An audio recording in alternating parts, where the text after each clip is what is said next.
I'm going to read a story called The Battle of Whitebird Canyon by Chief Joseph. It's one of the stories that are inside of a book, With Fire and Sword by Reynolds and Leckie. Copyright 1963. The story is The Battle at Whitebird Canyon.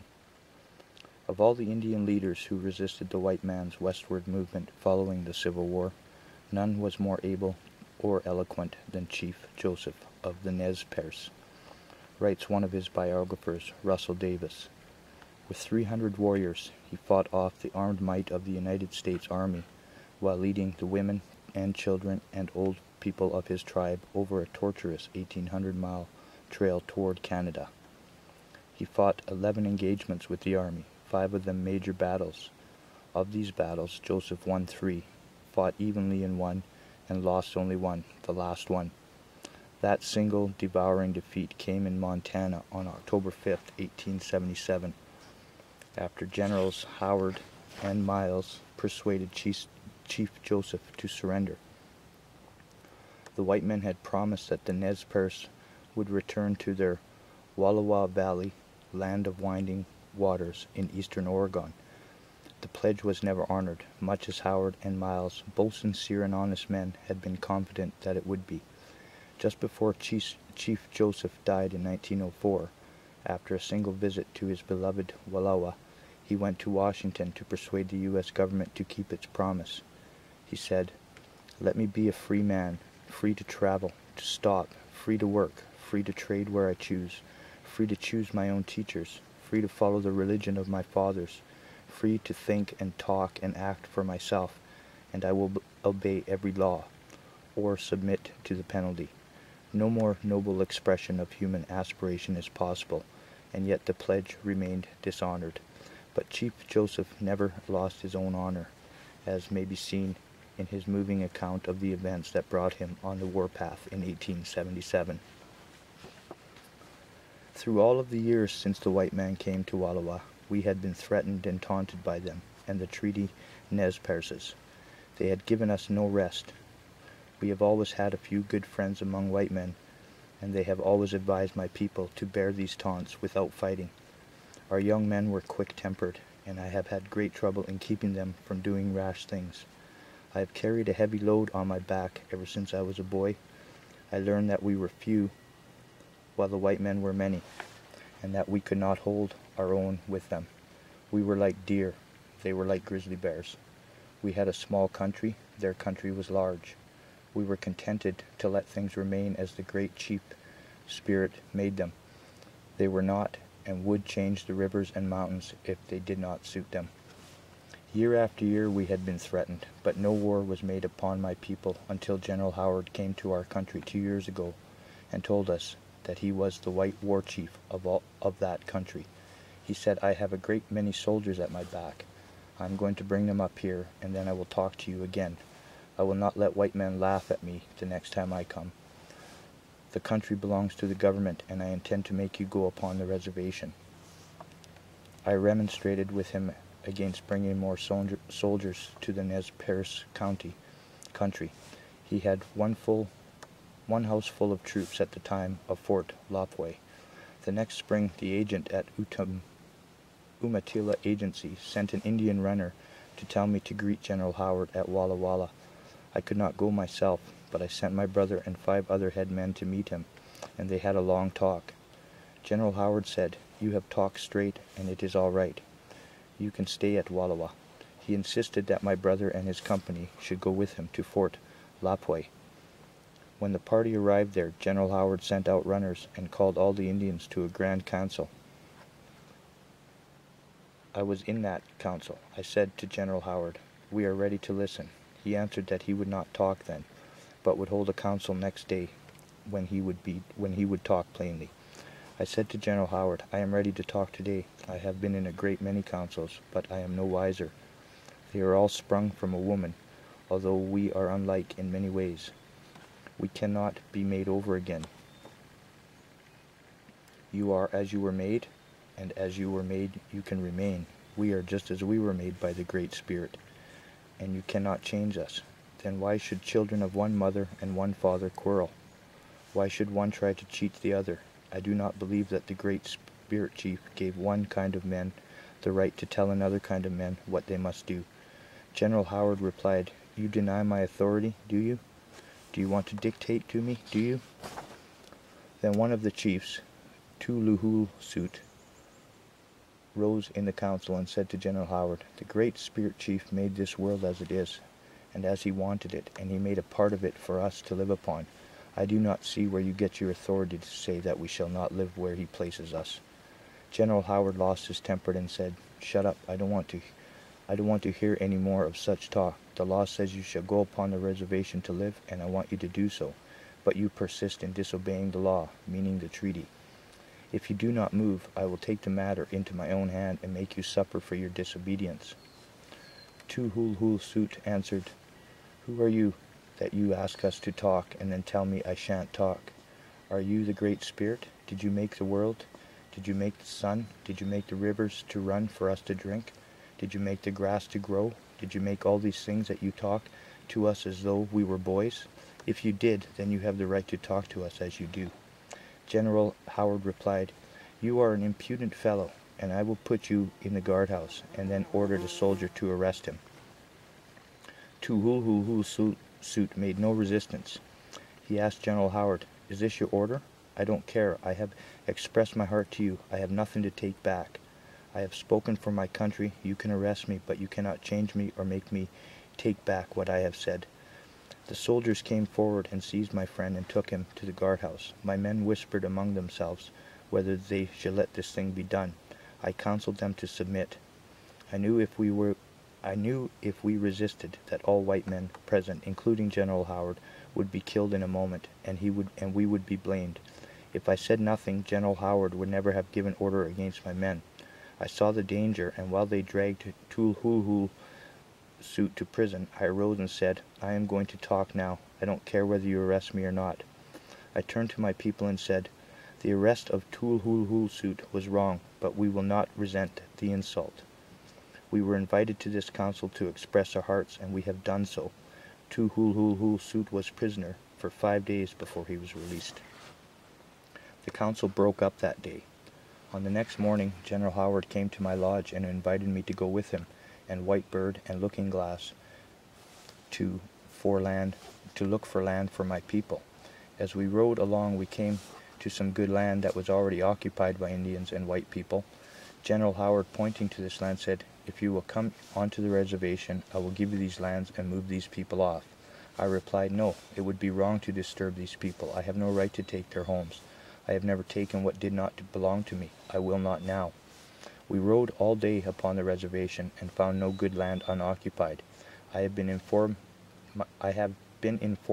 by men who do not lie that General Howard sent a letter that night telling the soldiers at Walla Walla to go to Wallowa Valley and drive us out upon our return home. In the council next day, General Howard informed us in his haughty spirit that he would give my people 30 days to go back home, collect all their stock, and move on to the reservation, saying, "If you are not here at that time, I shall consider that you want to fight, and will send my soldiers to drive you on." I said, "War can be avoided, and it ought to be avoided. I want no war. My people have always been friends of the white man. Why are you in such a hurry? I cannot get ready to move in 30 days. Our stock is scattered, and Snake River is very high. Let us wait until fall. Then the river will be low. We want time to hunt our stock and gather our supplies for the winter." General Howard replied, "If you let the time run over one day, the soldiers will be there to drive you onto the reservation, and all your cattle and horses outside of the reservation at that time will fall into the hands of the white men." I knew I had never sold my country, and that I had no land in Lapwai, but I did not want bloodshed. I did not want my people killed. I did not want anybody killed. Some of my people had been murdered by white men, and the white murderers were never punished for it. I told General Howard about this, and again said I wanted no war. I wanted the people who live upon the land I was to occupy at Lapwai to have time to gather their harvest. I said in my heart that rather than have war, I would give up my country. I would rather give up my father's grave. I would give up everything rather than have the blood of white men upon the hands of my people. General Howard refused to allow me more than 30 days to move my people and their stock. I am sure that he began to prepare for war at once. When I returned to Wallowa, I found my people very much excited upon discovering that the soldiers were already in the Wallowa Valley. We held a council and decided to move immediately to avoid bloodshed. Tuulhulsuit, who felt outraged by his imprisonment, talked for war and made many of the young men willing to fight rather than be driven like dogs from the land where they were born.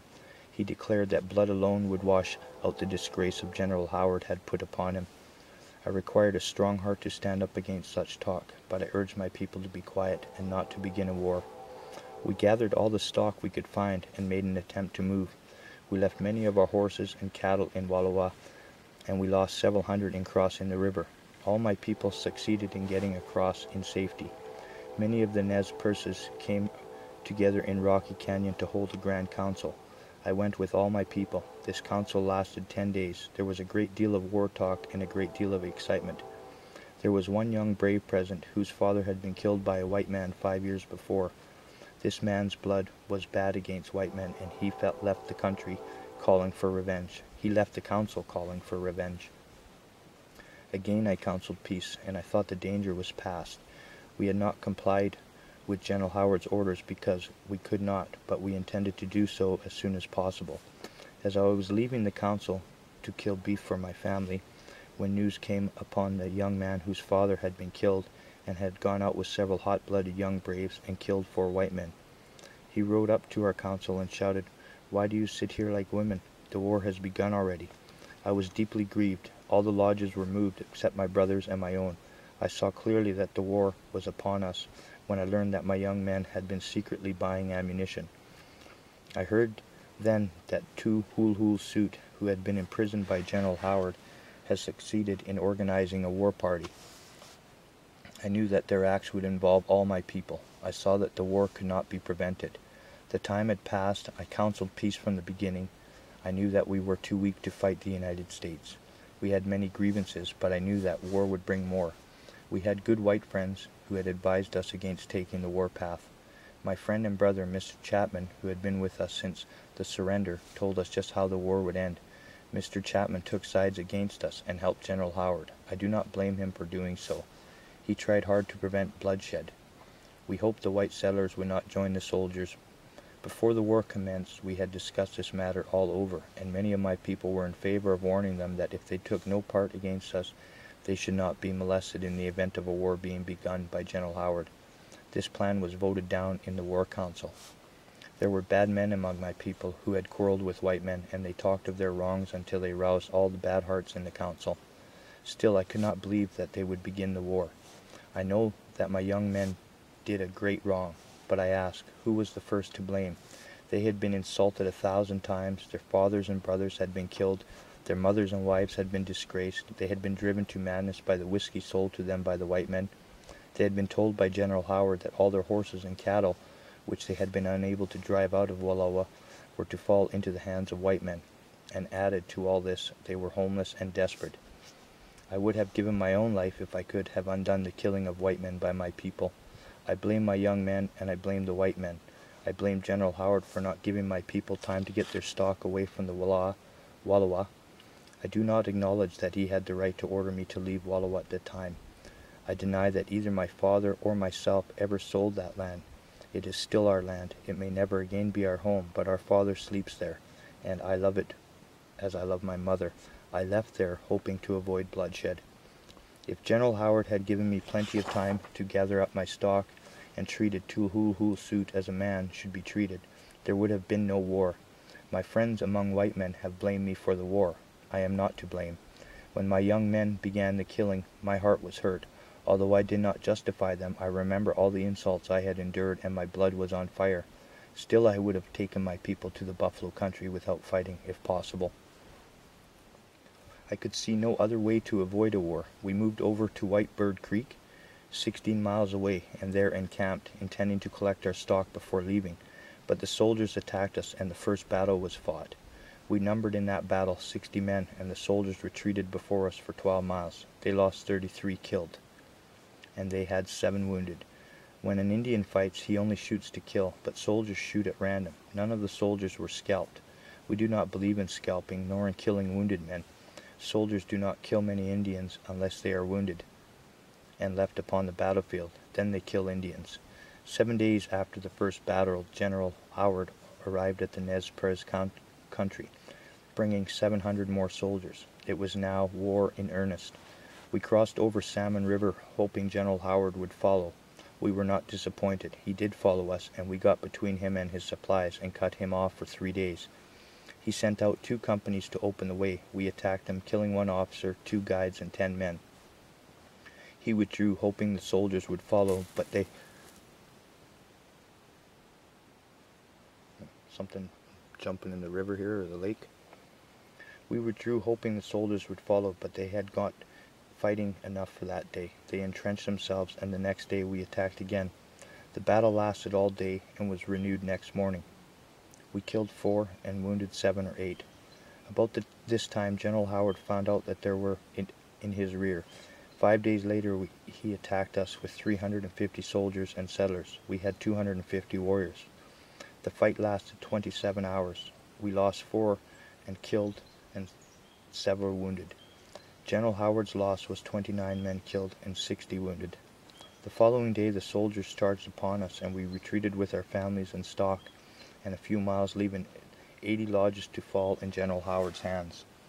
Finding that we were outnumbered, we retreated to Bitter Root Valley. Here another body of soldiers came upon us demanding our surrender. We refused. They said, "You cannot get by us." We answered, "We are going by you without fighting if you will let us, and we are going by you anyhow." We then made a treaty with these soldiers. We agreed not to molest anyone, and they agreed that we might pass through the Bitter Root country in peace. We bought provisions and traded stock with white men there. We understood that there was to be no war, intended to go peacefully to the buffalo country and leave the question of returning to our country to be settled afterward. With this understanding, we traveled on 4 days, and thinking that the trouble was over, we stopped and prepared tent poles to take with us. We started again, and at the end of 2 days we saw 3 white men passing our camp. Thinking that peace had been made, we did not molest them. We could have killed or taken them prisoners, but we did not suspect of them being spies, which they were. That night the soldiers surrounded the camp. About daybreak, one of my men went out to look after his horses. The soldiers saw him and shot him down like a coyote. I have since learned that these soldiers were not those we had left behind. They had come upon us from another direction. The new white war chief's name was Gibbon. He charged upon us while some of my people were still asleep. We had a hard fight. Some of my men crept around and attacked the soldiers from the rear. In this battle, we lost nearly all our lodges, but we finally drove General Gibbon back. Finding that he was not able to capture us, he sent to his camp a few miles away for his big guns, cannons. But my men had captured them and all the ammunition. We damaged the big guns all we could and carried away the powder and lead. In the fight with General Gibbons, we lost 50 women and children and 30 fighting men. We remained long enough to bury our dead. The Nez Perces never make war on women and children. We could have killed a great many women and children while the war lasted, but we would feel ashamed to do so cowardly an act. We never scalped our enemies, but when General Howard came upon and joined General Gibbons, their Indian scouts dug up our dead and scalped them. I have been told that General Howard did not order this great shame to be done. We retreated as rapidly as we could towards the buffalo country. After 6 days, General Howard came close to us. We went out and attacked him and captured nearly all his horses and mules, about 250 head. We then marched on to the Yellowstone Basin. On the way, we captured 1 white man and 2 white women. We released them at the end of 3 days. They were treated kindly. The women were not insulted. Can the white soldiers tell me of one time when Indian women were taken prisoners and held 3 days and then released without being insulted? Were the Nez Perces women who fell into the hands of General Howard soldiers treated with as much respect?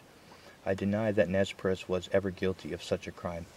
A few days later we captured 2 more white men. One of them stole a horse and escaped. We gave the other a poor horse and told him that he was free. 9 days' march brought us to the mouth of Clark's Fork of the Yellowstone. We did not know what had become of General Howard, but we supposed that he had sent for more horses and mules. He did not come up but another new war chief, General Sturgis, attacked us. We held him in check while we moved all our women and children and stock out of danger, leaving a few men to cover our retreat. Several days passed, and we heard nothing of General Howard or Gibbons or Sturgis. We had repulsed each in turn and began to feel secure, when another army under General Miles struck us. This was the 4th Army, each of which outnumbered our fighting forces, and we had encountered within 60 days. We had no knowledge of General Miles' army until a short time before he made a charge upon us, cutting our camp in two and capturing nearly all of our horses.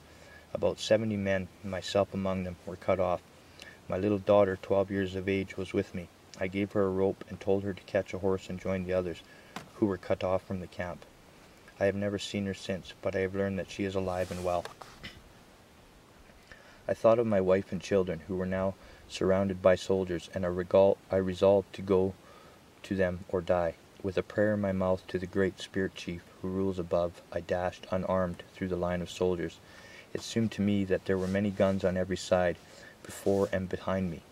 My clothes were cut to pieces, my horse was wounded, but I was not hurt. As I reached the door of my lodge, my wife handed me a rifle, saying, "Here's your gun, fight." The soldiers kept up a continuous fire. 6 of my men were killed in one spot near me. 10 or 12 soldiers charged into our camp and got possession of 2 lodges, killing 3 Nez Perces and losing 3 of their men, who fell inside of our lines. I called my men to drive them back. We fought at close range, not more than 20 steps apart, and drove the soldiers back upon the main line, leaving their dead in our hands. We secured their arms and ammunition. We lost the first day and night, 18 men and 3 women. General Miles lost 26 killed and 40 wounded. The following day, General Miles sent a messenger into my camp. Under protection of the white flag, I had sent my friend Yellow Bull to meet him. Yellow Bull understood the messenger to say that General Miles wished me to consider the situation, that he did not want to kill my people unnecessarily. Yellow Bull understood this to be a demand for me to surrender and save blood. Upon reporting this message to me, Yellow Bull said he wondered whether General Miles was in earnest. I sent him back with my answer that I had not made up my mind, but would think about it and send word soon. A little later, he sent some Cheyenne scouts with another message. I went out to meet them. They said they believed that General Miles was sincere and really wanted peace. I walked on to General Miles' tent. He met me, and we shook hands. He said, "Come, let us sit down by the fire and talk this matter over." I remained with him all night. Next morning, Yellow Bull came over to see if I was alive and why I did not return. General Miles would not let me leave the tent to see my friend alone. Yellow Bull said to me, "They have got you in their power, and I'm afraid they will never let you go again. I have an officer in our camp, and I will hold him until they let you go free." I said, "I do not know what they mean to do with me, but if they kill me, you must not kill the officer. It will do no good to avenge my death by killing him." Yellow Bull returned to my camp. I did not make any agreement that day with General Miles. The battle was renewed while I was with him. I was very anxious about my people. I knew that they were near Sitting Bull's camp in King George's land, and I thought maybe the Nez Perces who had escaped would return with assistance. No great damage was done to either party during the night. On the following morning I returned to my camp by agreement, meeting the officer who had been held prisoner in my camp at the flag of truce. My people were divided about surrendering. We could not escape from Bear Paw Mountain if we had left our wounded old women and children behind. We could have escaped from Bear Paw Mountain if we would have left our wounded old women and children behind. We were unwilling to do this. We had never heard of a wounded Indian recovering while in the hands of white men. On the evening of the 4th day, General Howard came in a small escort, together with my friend Chapman. We could now talk understandingly. General Miles said to me in plain words, "If you will come out and give up your arms, I will spare your lives and send you back to the reservations." I do not know what passed between General Miles and General Howard. I could not bear to see my wounded men and women suffer any longer. We had lost enough already. General Miles had promised that we might return to our country and what stock we had left. I thought we would start again. I believed General Miles, or I never would have surrendered. I've heard that he has been censored for making the promise to return us to La Poix. He could not have made any other terms with me at that time. I would have held him in check until my friends came to my assistance, and then neither of the generals nor the soldiers would ever have left Bear Paw Mountain alive. On the 5th day, I went to General Miles and gave up my gun and said, "From where the sun now stands, I will fight no more. My people need rest, and we wanted peace."